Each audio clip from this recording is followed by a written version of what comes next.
তারা যদি দায়িত্বে থাকেন তাহলে এই দেশ একটি নতুন বাংলাদেশ হিসেবে প্রতিষ্ঠিত হবে।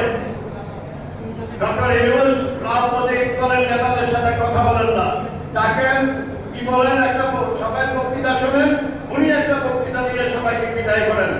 সংস্কারের জন্য অনেক আলোচনা হয়েছে, হচ্ছে, এখনো শেষ হচ্ছে না। জুলাই সনদ ঘোষণা করা হবে শুনেছি।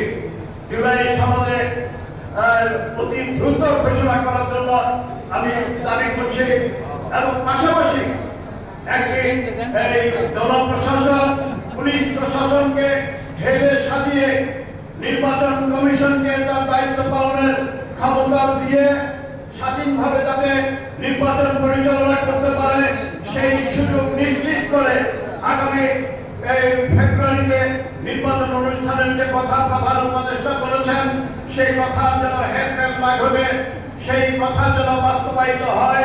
অন্তর্বর্তীকালীন সরকারের দায়িত্ব আরেকটি সরকারকে, নির্বাচিত সরকারকে ক্ষমতা হস্তান্তরের সুযোগ করে দেওয়া।